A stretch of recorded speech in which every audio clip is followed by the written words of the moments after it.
comigo aqui, então, falar de interpretação de texto e predicativo? Então, bacana, vem comigo. Vamos falar um pouquinho aqui de uma matéria que saiu, né, na página da BBC, que chama A Calma no Meio do Caos. Todas as vezes que a gente tiver uma atividade de interpretação, vou até adiantar um pouquinho aqui para dizer isso para vocês, tá? Aqui eu já comecei a fazer a dica que eu venho trazer para vocês. É importante a gente pegar aqui a pergunta, né, o que a gente chama de enunciado. Enunciado, na verdade, é a pergunta da questão, ok? E a gente separar nessa pergunta quais são as palavras que indicam o comando, ou seja, que indica aquilo que a gente precisa fazer, tá? No caso aqui, a pergunta ela é bem objetiva, bem direta. Como a calma no meio do caos pode ser possível de acordo com o texto? Quer dizer, não é de acordo com a nossa opinião. De acordo com o texto, como que é possível ter calma?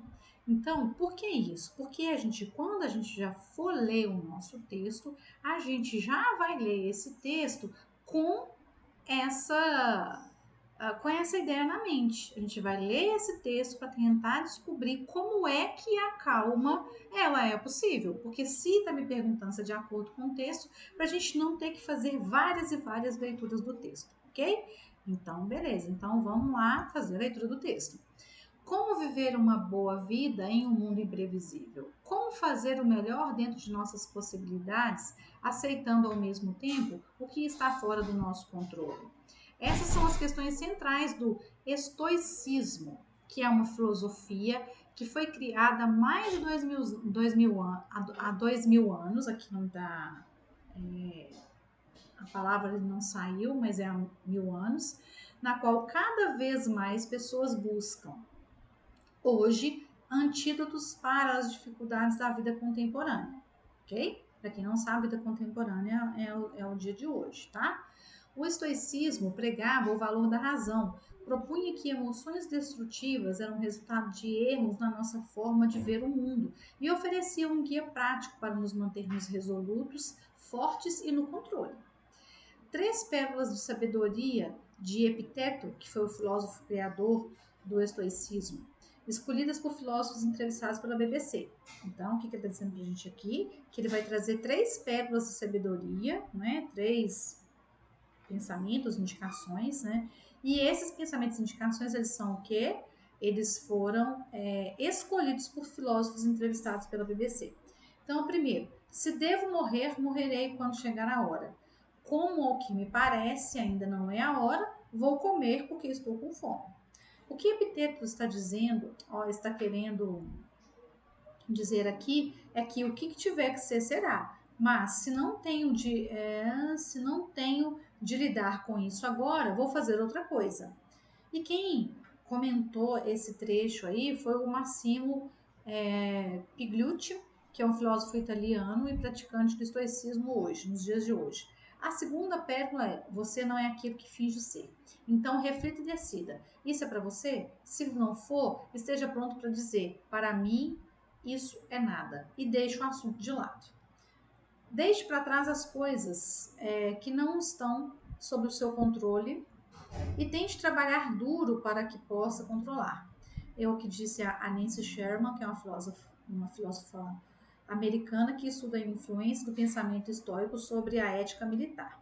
E a terceira pérola é: não espere que o mundo esteja com você como você deseja, mas sim como ele realmente é. Dessa forma, você terá uma vida tranquila.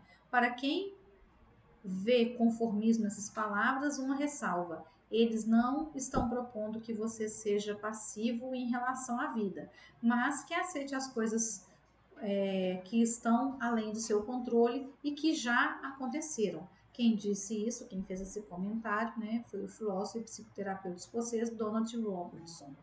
Então, bora lá. Qual que é a pergunta mesmo? A pergunta é: como é que a calma, como é que a gente pode ter calma, como que é possível, né, ter calma no meio do caos, de acordo com o texto? É possível ter calma diante do caos à medida que a gente fizer o melhor dentro de nossas possibilidades e aceitar ao mesmo tempo aquilo que está fora do nosso controle? Ou é possível ter calma no meio do caos se a gente praticar as emoções destrutivas como forma de colocar para fora o que o mundo tenta deixar dentro de nós? É assim que a gente tem que fazer? Tem que praticar as emoções destrutivas? Ou a gente vai ser possível ter calma no meio do caos se a gente buscar antídotos para as dificuldades da vida contemporânea com técnicas contemporâneas, ou seja, com as técnicas do dia de hoje? Ou por último, né, é possível ter calma no meio do caos se a gente se manter forte diante do mundo imprevisível e não aceitar os problemas que a modernidade nos impõe, controlando os causadores destes problemas. Bom, espero que não tenham visto, né? E aí, qual alternativa você marcaria? Quem marcou a letra A, é isso aí, parabéns. Então, por que as outras estão erradas? Veja bem, a letra A ela está certa por quê? Porque durante o texto todo ele diz exatamente a base dessa filosofia é exatamente essa, é a gente aceitar aquilo que não é de nossa, o que não é nosso, porque a gente só controla aquilo que é nosso, né? E deixar o resto acontecer cuidando da gente. Não, ele ainda diz lá, né? Não como uma atitude passiva de aceitar qualquer coisa, de comodismo, não nesse sentido, mas no sentido da gente entender que aquilo que a gente não tem controle, que a gente dá conta, não adianta a gente lutar contra ele, e sim a gente se melhorar para estar sem sofrer no mundo. O que a B está errada? Porque a gente não vai praticar as emoções destrutivas, a gente vai evitar emoções destrutivas, a gente vai educar a nossa emoção, certo? Então, nós vamos colocar, deixar isso para fora, deixar o que é externo no externo e cuidar do que é nosso, que é a nossa responsabilidade. E a C, por que a C está errada? Porque a busca desses antídotos, né, para as dificuldades, isso é uma maneira metafórica de falar, uma maneira simbólica de falar, não necessariamente precisa ser com técnica contemporânea, não só com técnicas de hoje. Tanto é que a filosofia que foi apresentada para a gente aqui, ela tem mais de 2000 anos. Então, não está falando só de técnicas contemporâneas. E a D está errada porque a gente, mantendo forte diante do mundo imprevisível, não aceitar os problemas. Não está dizendo que não é para a gente aceitar, é o contrário, está dizendo para a gente aceitar aquilo que não depende do nosso controle, ok? Então, bora lá, questão 2. Está pedindo para a gente relacionar a fala de acordo com o autor. Então, vamos verificar aqui. Olha só, aqui na ABC a gente tem os autores dessas falas, né? E a partir dos parênteses a gente tem, entre aspas, aí as falas. Nesse caso aqui, o que a gente tem que fazer? A gente tem que voltar lá no texto, verificar onde estão as aspas e prestar atenção no texto. Quem falou isso aqui? Né? Então vamos ver essa primeira aqui. Você não é aquilo que finge ser. Então reflita e decida. Isso é para você? Se não for, esteja pronto para dizer para mim isso é nada e deixe o assunto de lado. Essa citação aqui é a citação do epiteto que a Nancy Sherman comentou depois. Se vocês voltarem lá no texto e perceberem, vou tentar voltar rapidamente aqui. Eu só não vou conseguir marcar aqui em apresentação, eu não consigo marcar essa parte para vocês. Mas aqui, olha só, tá vendo aqui no 3? As primeiras aspas, ó, desculpa, no 2. Você não é aquilo que finge ser, tal, tal, tal. Até lado fecharam as aspas. Aí no deixe para trás, tal, tal, tal, começaram outras aspas. Então isso significa que a primeira frase é uma frase de alguém e a outra é a frase seguinte, já é de uma outra pessoa. Como é que eu sei que essa primeira é do epiteto e a segunda é da Nancy? Porque quando fala aqui, ó, 3 pérolas de sabedoria de Epiteto, né, que é o filósofo criador do estoicismo, escolhidos por filósofos entrevistados, aqui o texto já me diz. O texto já me está dizendo o que aqui? O texto diz que a gente vai ter uma frase dele e depois o comentário das pessoas. Viu que não é tão difícil assim? Por isso a gente aqui é a letra A, é o epiteto, o filósofo. E na 2 aqui, para quem vê o conformismo nessas palavras, uma ressalva. Eles não estão propondo que você seja passivo em relação à vida, mas que aceite as coisas que estão além do seu controle e que já aconteceram. Essa fala aqui é do Donald Robertson, o filósofo e psicoterapeuta escocês. Aqui nessa frase a gente tem ainda uma outra. Eu não sei se vocês conseguem ver o cursor quando eu passo aqui, mas veja bem, quando ele fala assim, ó, eles não estão propondo. Então ele quer dizer que que é a fala de um terceiro. Então, essa fala, entre aspas, aqui é dele, não do Epiteto. Por quê? Porque é ele comentando sobre o que eles, né, que são os defensores dessa filosofia, ok? Próxima frase. Deixe para trás as coisas que não estão sob o seu controle e tente trabalhar duro naquilo que você pode controlar. Quem falou isso aqui pra gente foi a Nancy. A Nancy fez esse comentário logo depois dessa frase do Epiteto aqui, ó. Você não é aquilo que finge ser, então reflita e decida. Ok? Quando vocês voltarem lá no texto, vocês vão verificar que terminou umas aspas e começaram outros. Essa outra aí é a fala da Nancy, ok? E a nossa última aqui, não espere que o mundo seja como você deseja, mas sim como ele realmente é. Dessa forma, você terá uma vida tranquila. Aqui nessa frase aqui é uma citação do próprio Epiteto. E quem comentou essa citação foi o filósofo Donald Robinson.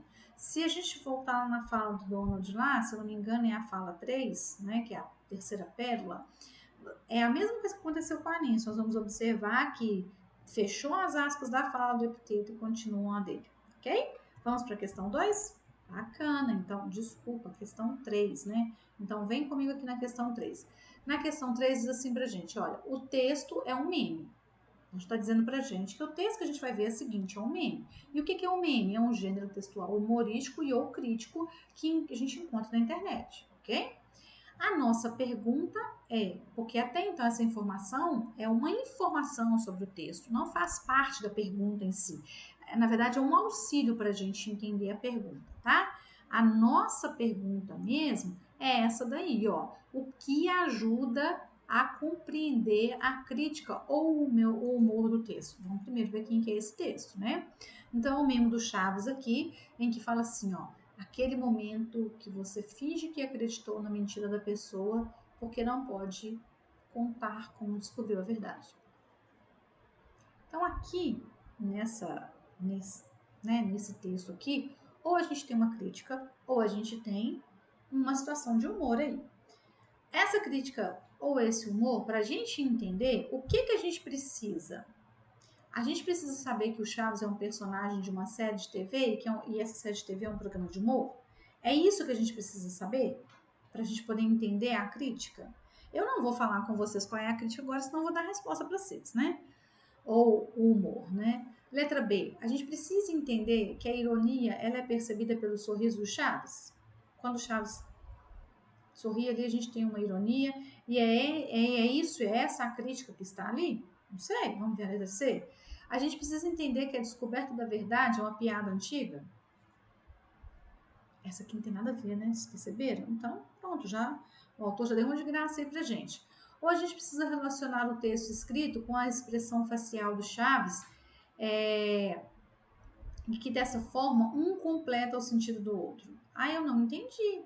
Aqui tá falando o seguinte, que para a gente entender a crítica e o humor do texto, a gente precisa dar conta de relacionar a expressão facial dele, né? Eu vou tirar o óculos aqui para ver se vocês conseguem me ver quando ele faz, né? Associado ao que ele fala, né? Aquele momento que finge, né? Que você finge que acreditou na mentira da pessoa. Então, aquele momento é o que? É essa expressão. Esse que é aquele momento, não é? E quando eu falo assim, eu automaticamente já respondo para vocês, não é? A gente só consegue perceber aí o humor, né? A graça, a pequena graça aqui nesse meme, se a gente perceber a cara dele, né? Tipo assim, você fica aquele sorriso meio forçado, tipo assim, ah, não posso falar a verdade, né? Porque agora, senão, né? Tô aqui com cara, como diria minha mãe, tô com cara de tacho aqui, e agora, né? É por aí, entenderam? Então, o que vai ajudar a gente a compreender, a gente meme essas coisas, tirinha, nossa, essa associação, sabe? Essa relação entre as linguagens é fundamental para ajudar a gente a interpretar, beleza? Então, bora para a questão 4, vem comigo, bora lá.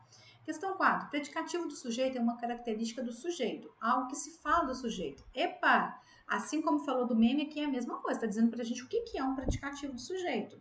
Né? Tá nos ajudando, é uma colher de chá aqui. Aí pergunta, qual das frases tem predicativo do sujeito? Ah, meu Deus, como é que eu faço? Ué, aí falou com a gente que predicativo do sujeito é uma característica do sujeito. Então, vamos lá? Vocês estão percebendo que elas estão em negrito aí, as frases? Na letra A, por exemplo, foi sem querer, querendo. Querendo está em negrito. Letra B, esse refresco é de laranja, parece de limão e tem gosto de tamarindo. De laranja, de limão, de tamarindo estão em negrito. Então, essa expressão aqui, que é o predicativo do sujeito, ou é o querendo na letra A, que é o predicativo do sujeito, ou tá bom, mas não se irrite, ou é o irrite da frase C, ou eu prefiro morrer que perder a vida é a vida da letra D. Bom, ele falou com a gente que predicativo é uma característica do sujeito. Como é que a gente vai fazer para descobrir isso aqui? A gente tem que descobrir o sujeito, não é? Então, olha só. Primeira coisa, querendo é uma característica? Não. Irrite é uma característica? Não. A vida é uma característica? Não. Então, a nossa alternativa é a letra B. Porque essas expressões que estão sendo destacadas aí, ó, de limão, de laranja, de tamarindo, é a característica do sujeito refresco. Não é verdade? Eu posso ter refresco, nossa, de um monte de coisa, de caju, de acerola, de graviola, de morango, sei lá o quê. Mas nesse caso aqui, o Chaves estava vendendo refresco de quê? De laranja, que parece de limão e tem gosto de tamarindo. Esse deve ser dos bons, hein? Que o Kiko tem um episódio lá que o Kiko toma, acho que 15 copos, né? Desses refrescos aí, enfim. Então, aqui o predicativo do sujeito está aqui na letra B, nessas expressões, porque essas expressões é que contam pra gente da característica do sujeito refresco, ok? Então, sem cara de tacho, sem cara de meme, vamos para a quinta questão. Para descobrir o predicativo do objeto, só separar a palavra que é característica e verificar a que ela se refere. Se a referência for a resposta à pergunta que fizermos ao verbo, então vai ser predicativo do objeto. O que está falando aqui para gente? Que se o predicativo do sujeito é só encontrar a característica e verificar se essa característica se refere ao sujeito, então beleza, eu tenho um predicativo do sujeito. Mas se a característica se referir à resposta que eu faço à pergunta que aparece no verbo, por exemplo, eu quero refresco. Vamos pegar lá um refresco de laranja. Pronto. É o Kiko falando pro Chaves. Eu quero refresco de laranja. Se a gente parar a nossa... De laranja ali, é uma característica, uma expressão que indica uma característica, tá? Refere-se ao sujeito? Eu. Eu que sou de laranja? Não. É claro, né, gente? Se você tá lá na atividade que é pra você falar se é predicativo do sujeito ou de objeto, caramba, se não for um, óbvio que é o outro, né? Só pode ser. Tá, mas vamos fazer a análise bem completinha aqui, ok? Então, eu quero refresco de laranja. De laranja não se refere a mim, que é o sujeito, mas se refere ao quê? Vamos parar nossa frase no verbo? Eu quero. O que você quer? A resposta é refresco. Então, e de laranja está se referindo a refresco, não é? Então, refresco é o objeto direto e de laranja é o predicativo do objeto direto, refresco, ok? Então, aqui a gente tem um classificado poético aqui que fala assim: vende-se uma casa encantada no topo da mais alta montanha. Tem 2 amplos salões onde você poderá oferecer banquetes para os duendes e anões que moram na floresta ao lado. Bom, claro, isso aqui é uma brincadeira, né? Mas eu acho que eu ia querer uma casa dessa, ia ser meio maluco, né? Então vamos lá. A pergunta: qual das frases do anúncio possui um exemplo de predicativo do objeto? Então vamos ver. Qual das frases aqui tem uma característica do objeto e não do sujeito? Vamos ver. Que moram do lado, que moram na floresta ao lado. Lado é a característica do objeto floresta? Ao lado é uma característica? Ah, eu não sei, professor. Acho que é. Então guarda a informação. Você poderá oferecer banquetes para duendes. Duendes é uma característica de banquete? Duende fala uma qualidade ou um defeito de banquete? Não sei. No topo mais alto da montanha, topo é a característica do objeto montanha. Topo é característica de montanha? Não sei. Vamos ver a letra D? Vende-se uma casa encantada. Encantada é a característica do objeto casa. E aí, qual delas você acha que é a resposta certa? Quem disse a letra D acertou.